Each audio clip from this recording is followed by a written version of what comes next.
This video is sponsored by Squarespace. Squarespace is an all-in-one platform for entrepreneurs to stand out and succeed online. More on them later. All right, I'm here to talk about Nepo piece. I know, Nepo piece has become a running joke in the One Piece fandom, and it's not hard to see why. So many of the series' most important or powerful characters are somewhat tied to legendary figures. Luffy, Ace, Sanji, Yamato, Sabo, Uta. What do they all have in common? They're all crazy strong and all carrying someone else's name in some way. Now, it's no wonder fans started calling it Nepo piece. Like, you just need a famous parent just to matter in this story. But what if I told you that's kind of the point, right? Because Oda isn't just hyping up bloodlines to flex. He's doing it to question them. And One Piece doesn't just reward privilege, it breaks it down. But let's talk about why Nepo piece isn't a flaw. It's kind of the message by Oda. So guys, the meme practically writes itself. Luffy, son of Monkey D. Dragon, the world's most wanted man, grandson of Garp, the Navy's hero. Ace, secret son of Goldie Roger, the Pirate King. Sanji, turns out he's Finsmoke royalty, born into a family of genetically engineered warriors. Then there's Yamato, daughter of Kaido, one of the 4 emperors. You ever wonder about how to get your business online without the headache? I did. I tried juggling sites and sales myself, and it was a mess. It took me forever to figure out design, payments, and all that jazz. That's where today's sponsor, Squarespace, steps in. It's a platform that handles design, sales, payments, all in one place. I used it to build a solid site, perfect for growing my work and building my own legacy, like a captain charting a course. Squarespace uses design intelligence, smart tech that unlocks your creative potential. It built me a professional site, no coding needed. Their payment system manages sales and invoices. Klarna, Apple Pay, you name it, they do it. Squarespace Payments simplifies tracking sales and printing shipping labels. It is a complete setup for any business, whether you're just starting up or scaling up. And with the online store feature, I set it up to sell products seamlessly. It's like having a crew that handles the heavy lifting while I focus on the business. Want to try it? Go to squarespace.com/B.D.A. law for a free trial, and you can get 10% off your first purchase of a website or domain. Click the link in the description. It's right on the screen here. Check it out. Now back to the video. Sabo, who came from noble blood before joining the Revolutionary Army. Uta, introduced in Film Red as the quote-unquote daughter of Shanks. At this point, new character reveals kind of feel like family trees waiting to happen. And honestly, if I don't know your lineage, I'm just gonna assume you're the kid of somebody famous, or somebody really important, or the grandkid, or the cousin. Either way, fans joke that if your dad isn't a Yonko, a war criminal, or an ancient weapon, you're not making it past chapter 1200. So keep that in mind. The pattern is real, and fans, we have noticed. Legacy, status, and lineage show up constantly, so it's fair to ask, is One Piece rewarding bloodlines over effort? From the outside, it looks like characters are born into greatness instead of earning it, and that perception fuels the Nepo piece meme in a sense that the story leans too heavily on inherited power. Can you believe that? But here's what gets overlooked. Oda is not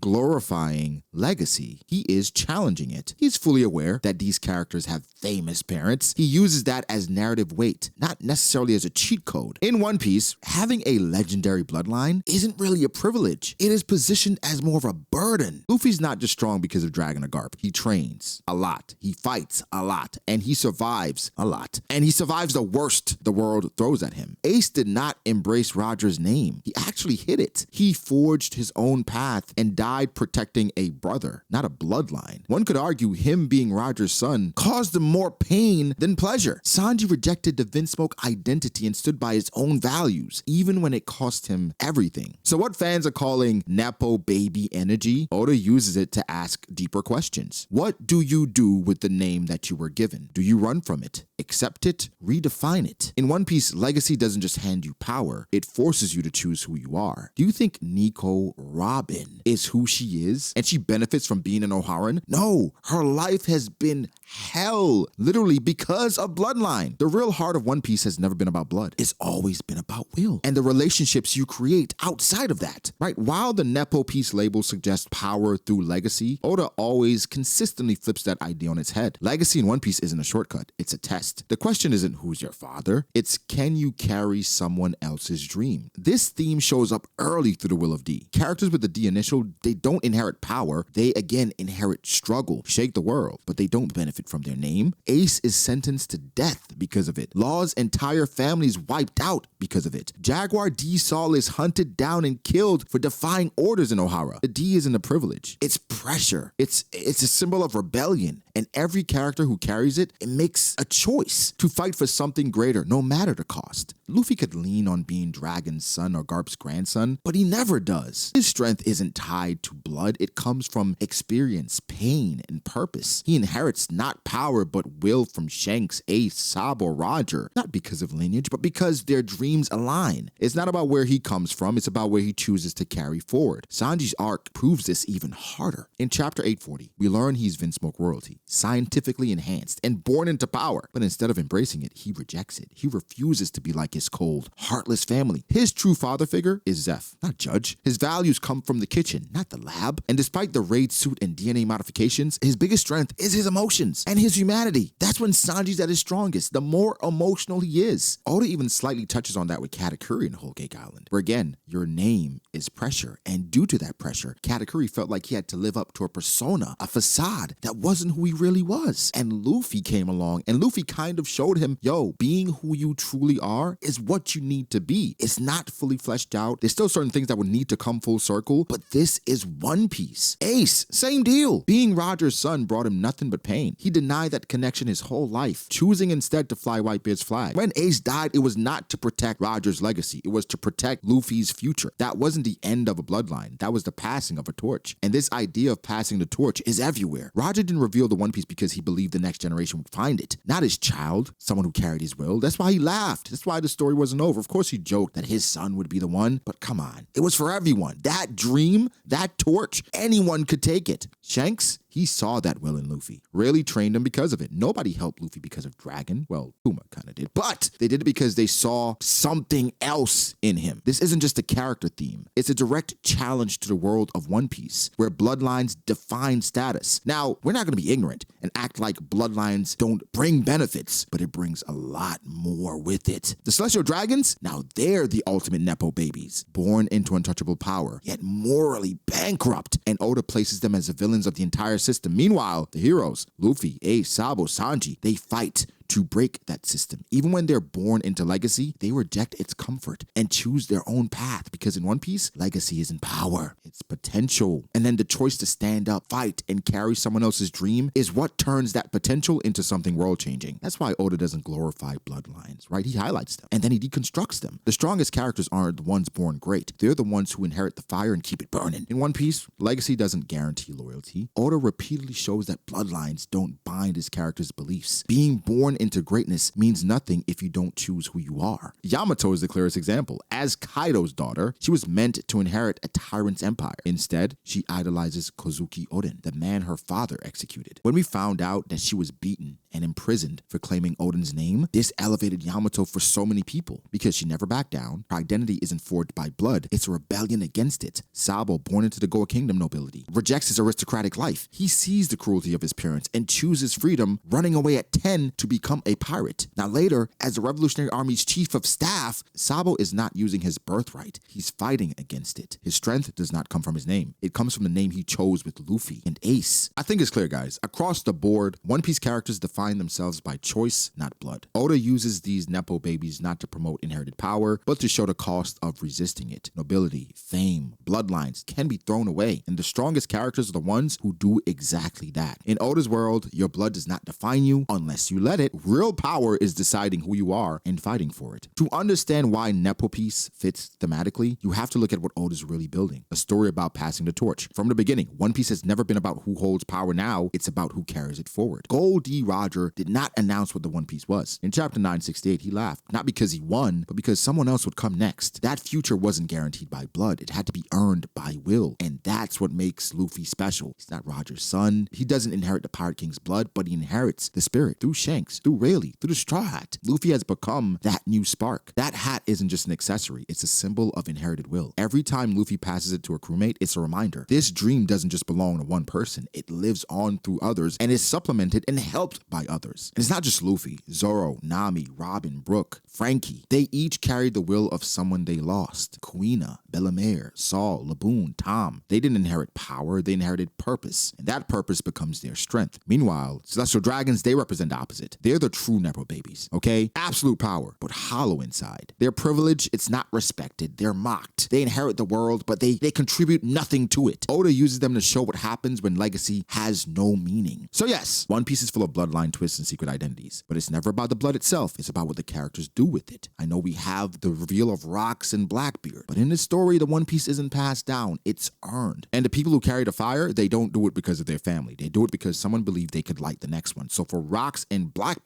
I'm interested in who was the bridge. How did he find out? What is his purpose? Or Blackbeard could be the complete opposite, and he could follow the will of the Celestial Dragons, where he's doing it because of the name, because of who his dad was. He has the ship, the Saber of Sebek, so he could be following that, and that could go contrast to what Luffy and what Oda, I think, is trying to represent in the story. So yeah, One Piece is packed with characters tied to legendary names. Even the major theory nowadays, well, it's been around for a long time, about Mihawk and him being a Nepo baby. Back then, it was talking about Mihawk being Rayleigh's and Shaki's kid. Now, with Nepo piece, hey, I'm willing to believe it, even though for Shaki, having a son technically goes against the rules of the story. Either way, something interesting. And for every strong character, for the most part, I have no problem with them being tied to someone famous or relatively important, because that's kind of what the story is about. But Oda doesn't give these characters the world on a silver plate. It's pressure, expectation, and choice. In this story, blood might light the spark, but only will can carry the fire. Whether it's Luffy defying fate, or Ace choosing his own father, Sanji rejecting royalty, Yamato embracing Odin's legacy, One Piece is never about where you're from, it's about what you stand for. Let me know, what do you guys think? Am I just chatting, or is Nepo piece the thing? You need a strong parent or a strong affiliation to be strong. Let me know, like the video, subscribe. Follow me on Twitter at B.D.A. Follow me on Instagram, B.D.A. Thank you to my patrons. I appreciate you guys all so much. This would not be possible without you. So again, thank you. Link in the description down below if you'd like to become a patron. And yeah, we'll catch you guys in the next one. Peace.